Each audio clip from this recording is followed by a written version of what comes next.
రోడ్వేకి స్వాగతం. ఏ manual to self సూచనలు లేదా సమాచారాన్ని అందించే స్వీయ శోధన సాధనం.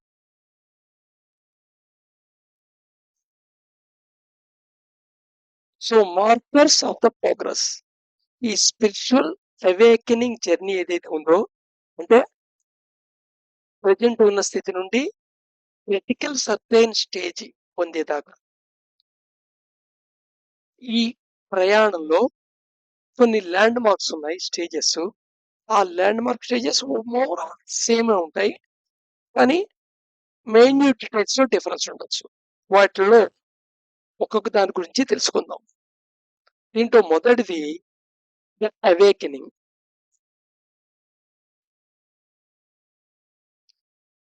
సామాన్యంగా ఈ జగ్గయ్య అంటాం కదా, అవేక్ అయినాయ, చైతన్యం వచ్చింది ఆ విషయంలో. సో ఈ అవేకెన్ రావటం అనేది కన్క్లూట్ అయి ఉంటుంటుంది పర్సనల్ క్రైసిస్ లో లేదా అసలు. సో నీ లైఫ్ లో ఒక పర్టికులర్ సిచ్యువేషన్ వచ్చింది, ఆ సిచ్యువేషన్ లో నువ్వు పర్సనల్ క్రైసిస్ గా ఫీల్ అయ్యావు, సంక్షోభంలో ఉన్నావు, లేదా ఒక సివియర్ లాస్ అయింది. ఒక రకంగా చెప్పాలంటే అప్పటిదాకా నువ్వు ఇమాజినేషన్ లో నీ లైఫ్ లో పట్టుకున్న స్ట్రక్చర్ నీ కళ్ళ ముందే డిజాల్వ్ అయిపోయింది అనుకో. అంటే ఒక ప్రత్యేకమైన క్వశ్చన్ బయటకు వస్తుంది, what is going on in my life. ఈ స్టేజ్ లోనే కొంతమంది స్పిరిచువల్ జర్నీలోకి, ఆధ్యాత్మిక మార్గంలోకి సోలేస్ అనే మోడ్ లో వెళ్తారు. కొంతమంది what is going on in life అనే దానికి ఆన్సర్ కోసం వెళ్తారు. సో ఎవరైతే జస్ట్ సోలేస్ అంటే ఉపశమనం కోసం వెళ్తారో, ఉపశమనం అనేది దానికి మందేయటం కాదు, దానికి సొల్యూషన్ కాదు అది. సో ఉపశమనం పొందటానికి వెళ్ళిన వాళ్ళు మటుకు ఎక్కువ కాలం ఆ జర్నీలో ఉండరు, మళ్ళా ఫాల్ బ్యాక్ అవుతూ ఉంటారు.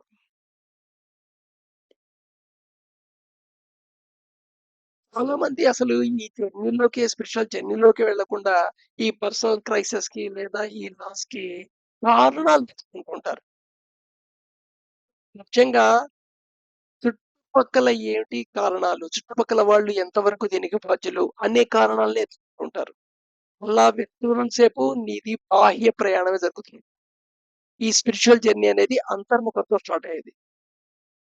సో నీ కారణాలు నీకు కనబడుతున్నప్పుడు ఆటోమేటిక్ గా అంతర్గత జర్నీకి అది స్టార్టింగ్ పాయింట్ అనుకోవచ్చు. అప్పుడు కూడా నువ్వు దీన్ని సమర్థించుకునే ఉండొచ్చు, లేకపోతే ట్రూగా ముందు యాక్సెప్ట్ చేయొచ్చు. నిన్ను నువ్వు యాక్సెప్ట్ చేసుకోలేకపోతే సమర్థించుకుంటావు. నీలో నువ్వు సమర్థించుకునే థాట్, ఇతరులతో వాదించి సమర్థించడం గురించి కాదు నేను మాట్లాడేది. నీలో నువ్వు సమర్థించుకుంటావు. సో ఈ పర్సనల్ క్రైసిస్ అండ్ లాస్ అనేది రూట్ కింద ఉంటుంది. But what is going on in my life, ఏమవుతోంది నా జీవితంలో అనేది ఒక ప్రధానమైన ప్రశ్న కింద ఉంటుంది. ఆ క్రైసిస్ లాస్ ఇచ్చే సఫరింగ్ ఉందే, దట్ స్టిర్స్ ఇన్సైడ్, నీ లోపల చిలికేస్తుంది. పెరుగుని మజ్జిగ కింద చిలికేసినట్టు ఆ సఫరింగ్ అంటే మొత్తం స్టిర్రింగ్ చేసేస్తుంది, మొత్తం స్టిరింగ్ జరిగిపోతుంది, ఇన్సైడ్ గా స్టిర్రింగ్ అవుతుంది. అవుట్ సైడ్ స్టిర్రింగ్ అయితే ఏంటి అవుతున్నప్పుడు ఏమవుతున్నాయి అంటే, బయట వాళ్ళని కారణాలు వెతుక్కొని ఈ పరిస్థితి లాస్ అవ్వటానికి, ఈ సంక్షోభం రావడానికి వీళ్ళు వీళ్ళు కారణాలు కాబట్టి, వీడు నచ్చలేదు, వీడంటే కోపం, వీడంటే హర్ట్, ఛాన్స్ దొరికినప్పుడు వీడి మీద పగ ప్రతీకారం తీర్చుకుంటాను, నాకు వీడు నచ్చలేదు, దీనివల్ల బాధపడ్డాను, ఈ బాధ వీటికే కారణం అనే బాధ జరిగిన సంఘటనలు గుర్తు తెచ్చుకుంటూ అలా పాజిటివ్ గా బతకటం. ఇది outer steering. Inner steering different గా ఉంటుంది. జనరల్ గా ఎక్కువ శాతం ఈ పర్సనల్ క్రైసిస్ అండ్ లాస్ దానిలోంచి ఒక true question, what is going on in my life అనేది రావటం. ఆ క్వశ్చన్ కి ఆన్సర్ కోసం నువ్వు అంతర్గత ప్రయాణం చేసినప్పుడు సఫరింగ్ ఏదైతే ఉందో అది స్టిర్ ఇన్సైడ్ గా స్టిర్ చేసేస్తుంది. అదర్‌వైజ్ అంతర్గతంగా స్టీరింగ్ కాకపోతే ఇన్‌సైడ్ స్టీరింగ్ కాకపోతే ఔటర్ స్టీరింగ్ అయితే అది ద్వేషం కిందను, పగ కింద, ప్రతీకారం కింద, బాధ కింద, భయం కింద ఇంప్రెషన్స్ క్రియేట్ చేసి ఉండిపోతుంది.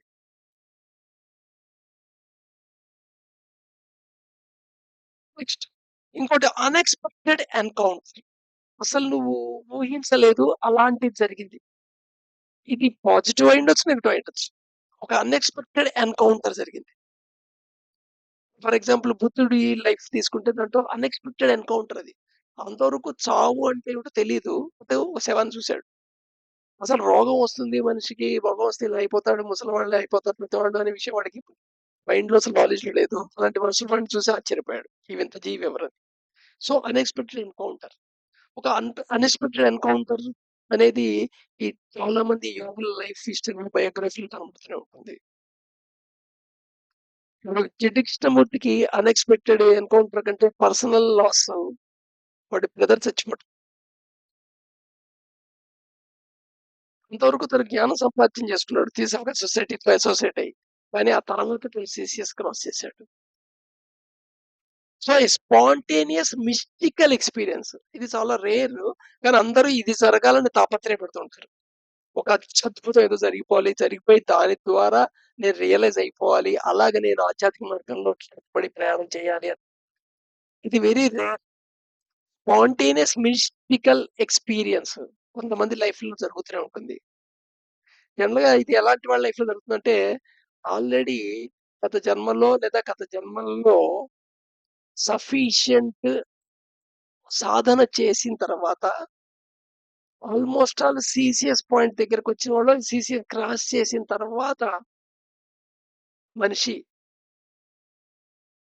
డిస్కోఆర్డినేషన్ అయిపోతే అంటే డెత్ అయిపోవడం గనక అయిపోతే ఫిజికల్ డెత్ గనక అయినట్టయితే వాళ్ళు మళ్ళీ బట్ ఆ స్టేజ్ నుండి స్టార్ట్ చేస్తారు. వాళ్ళ లైఫ్ ప్రోగ్రెస్ అనేది. సో, దేర్‌ఫోర్ ఒక mystical experience. For example Ramana Maharshi లైఫ్‌లో తీసుకుంటే ఒక మిస్టికల్ ఎక్స్‌పీరియన్స్ ఉంటుంది. చావొస్తోందని ఫీల్ అవుతాడు. చావొస్తోంది కాబట్టి చచ్చిపోవాలి గదా! అని చెప్పి పడుకుంటాడు. నియర్ డెత్ ఎక్స్‌పీరియన్స్ ఫీల్ అవుతాడు తను. తర్వాత రమణ మహర్షి బయోగ్రఫీ చదివిన వాళ్ళకి ఐడియా ఉంటుంది. తర్వాత తర్వాత ఏం జరిగిందనేది. అలాగే రీడింగ్ ఎ స్పిరిచ్యువల్ టీచింగ్ ఇది చాలా మందిలో జరిగే ఛాన్స్ ఉంటుంది. కొన్ని కొన్ని స్పిరిచ్యువల్ టీచింగ్స్ కొంతమంది రాసిన బుక్సు దేర్ ఎంత ఎలాబరేట్‌గా ఎక్స్‌ప్లెయిన్ చేయగలుగుతారంటే కొన్ని కొన్ని విషయాల్ని ఆటోమేటిక్‌లీగా అంతవరకు ఆలోచించని దాని గురించి ఆలోచించడం ఈ కాంటెక్స్ట్‌లో చాలా ఇంపార్టెంట్ అన్నమాట. యాక్చువల్‌గా ఈ లిటరేచర్ అనేది. అయితే లిటరేచర్‌కి ఒక భాషలో ఏదైనా వ్యక్తీకరించడానికి లిమిటేషన్స్ ఉన్నాయి. మనం అర్థం చేసుకోవడంలో లిమిటేషన్స్ ఉన్నాయి. ఇది కూడా పరిగణనలో తీసుకొని చదువుతాడే అంటే ఏం ప్రీ డిస్పోజిషన్ ముందే ఆల్రెడీ ఒక అభిప్రాయం ఉంటే లేకుండా అది ఏమిటో తెలుసుకుందామని వాళ్ళకి యాక్చువల్‌గా రీడింగ్ స్పిరిచ్యువల్ టీచింగ్ ద్వారా అవేకెనింగ్ జర్నీ స్టార్ట్ అవుతుంది. సో, జర్నీ అవేకెనింగ్ స్టార్ట్ అవ్వడానికి పర్సనల్ క్రైసిస్ అవ్వచ్చు, లాస్ అవ్వచ్చు. కానీ లాస్ వచ్చేంత మాత్రాన స్పిరిచ్యువల్ అవేకెనింగ్‌లోకి వెళ్లరు. చాలా మంది సోలేస్‌గా వెళ్తారు. అసలు కొంతమంది బాహ్యంగా స్టిర్రింగ్ చేసుకుంటూనే వదిలేస్తారు. దీనికి కారణాలు బయట వాళ్ళని తిట్టి వాళ్ళ మీద కోపాలు తెచ్చుకొని వాళ్ళ మీద హర్ట్ చేసి వాళ్ళ మీద జెలసీలు తెచ్చుకోనో లేకపోతే టైమ్ కోసం ఎదురు చూస్తుంటారు ప్రతీకారం కోసమని. But what is going on in life అనే సఫరింగ్ ఇన్‌సైడ్ స్టిర్రింగ్ మొదలైతే మీకు అది అవేకెనింగ్ జర్నీ స్టార్ట్ అయిపోతుంది. అలాగే ఒక అన్‌ఎక్స్‌పెక్టెడ్ ఎన్‌కౌంటర్ వల్ల జరుగుతుంటుంది. ఒక స్పాంటేనియస్ మిస్టికల్ ఎక్స్‌పీరియన్స్ వల్ల జరుగుతుంటుంది. రీడింగ్ స్పిరిచ్యువల్ టీచింగ్ కూడా వల్ల కూడా జరుగుతుంటుంది. Inclination towards questions from inside ఇక్కడ క్వెషన్స్ లోపల నుండే వచ్చేస్తుంటాయి. ఈ వీటికి ఎవరో సమాధానం చెప్పాలి అని ఎదురు చూడరు. దాని గురించి వాళ్ళే వెతుకుతుంటారు. Why am I here? నేనిక్కడ ఎందుకున్నాను? What is my existence? అసలు నా ఎక్సిస్టెన్స్ ఏమిటి? నేను ఈ శరీరాన్ని మనుషునేనా? Where do I want to go? ఈ లైఫ్ జర్నీలో ఒక స్థితి ఒక స్థితికి ఒక స్థితిలో ఒక స్థితికి మారుకుంటూ ఒక ప్రయాణం చేస్తున్నాం కదా! స్థితి మార్పు జరగడం అనే ప్రయాణం. ఇది అల్టిమేట్‌గా ఏ డైరెక్షన్‌లో ఉంది? What is my purpose? అసలు పాయింట్ ఆఫ్ లైఫ్ ఏమిటి? జస్ట్ హ్యాపీ కోసం పరిగెత్తడం, బాధ నుండి దూరంగా పరిగెత్తడమేనా? ఇన్నర్ స్టేట్‌లో ఒక ప్రామినెంట్ చేంజ్ ఉంటదన్నమాట. ఏమిటయ్యా అంటే ఓల్డ్ వే ఆఫ్ లివింగ్ అంతవరకు నువ్వు ఎంజాయ్ చేసావు. ఆ టైప్ ఆఫ్ కైండ్ ఆఫ్ లివింగ్‌ని. ఆ విధంగా బతకడాన్ని. నీ యొక్క రొటీన్ ప్రోగ్రామ్ గాని, నీ యొక్క టోటల్‌గా నీ లైఫ్ స్టైల్‌లో గాని. కానీ ఆ ఓల్డ్ వే ఉంటే నో లాంగర్ ఫుల్‌ఫిల్స్ యూ. అది నీ సంపూర్ణత అనేది సాధించట్లేదు అనే విషయం అర్థమవుతుంది. అంతా సాధించిన ఫీలింగ్ ఎంప్టీనెస్ ఉంటుంది. ఏదో ఎంప్టీ‌గా ఫీల్ అవుతాం. But not as a result of depression. కానీ అది డిప్రెషన్ అనే రిజల్ట్ కింద కాదు. చాలా ఇంపార్టెంట్ పాయింట్. డిప్రెషన్ రిజల్ట్‌గా ఎంప్టీనెస్ ఫీల్ అవ్వటం వేరు. మనం బాహ్య స్టీరింగ్ చేసినప్పుడే ఆ స్టేజ్ వస్తుంది. లేదా ఆత్మ న్యూనత చేసుకున్న వస్తుంది. So old way of living is no longer fulfilling you, feeling emptiness but not as a result of depression. ఈ స్టేట్ ఆఫ్ మైండ్ ఫార్మ్ అవుతుంది. ఈ స్టేట్ ఫార్మ్ అయిందంటే అవేకెన్ జర్నీ స్టార్ట్ అయిపోయినట్టు. ఆధ్యాత్మిక ప్రక్రియ మీలో స్టార్ట్ అయిపోయినట్టు. ఎవరికి వాళ్ళు ఉన్న స్థితిని ఒకసారి గమనించుకోండి. రేపు మళ్ళా రెండో స్థితి చూద్దాం.